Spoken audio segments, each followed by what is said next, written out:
দেখাবো। দেখুন এক লাইনে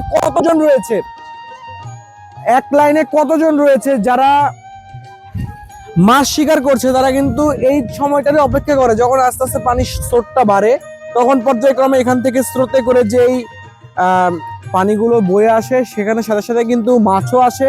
সেই প্রেক্ষিতে দেখুন এখানে সবাই মাছ শিকারে রয়েছে। আমি কথা বলবো এখানে যারা মাছ শিকার করছে। নাম কি? আমার নাম রফিকুল।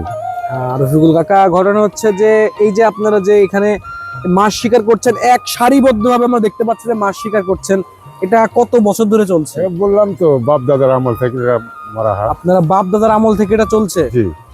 আচ্ছা, বাপ দাদার আমল থেকে চলছে। এখানে আপনার সব এক গ্রামের লোকই রয়েছে? বিভিন্ন গ্রামের লোক আছে। বিভিন্ন গ্রামের বিভিন্ন মানে বাইরের থেকেও লোক আসে, ওই দূরের লোকও আসে। বড় মাছ নাই? বড় মাছ নাই এই মুহূর্তে, বড় মাছ নাই। বড় মাছ পাইছেন এরকম? এক পূর্বে পাওয়া গেছে। এখন কত বড় বড় ছিল এই মাছগুলো? ওটা 2.5 কেজি 3 কেজি 1.5 কেজি 2 কেজি ওজনের মাছ পাওয়া গেছে এর আগে। আর এখন এর ভিতরে নতুন পানি আছে, এই মুহূর্তে অভাব বলা যাচ্ছে না, তাই না? জি। এই যে দেখছেন, এই যে সবাই যে মাছ মারছে, নাকি সকাল থেকেই মাছ মারছে হবে? অনেকে সকাল থেকে মারতেছে, অনেকে কিছুক্ষণ আগে আসলে এভাবে আপ ডাউন করতেছে হয়তো। আপনি মাছ মারছেন না? না, আমি মাছ কেন আপনি মাছ মারবেন না কেন? আমি মাছ মারতে পরিবেশ দেখি জাল ভিজানি হয়নি। আচ্ছা আচ্ছা, মাছ যেহেতু হচ্ছে না, এখন কম। আচ্ছা ঠিক আছে।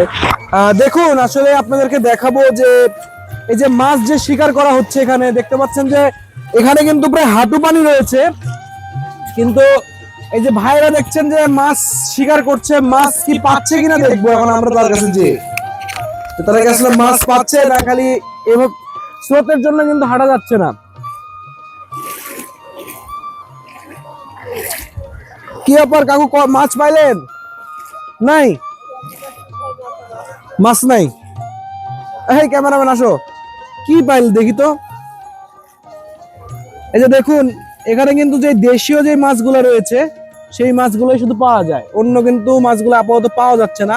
এটা কতক্ষণে ধরলেন?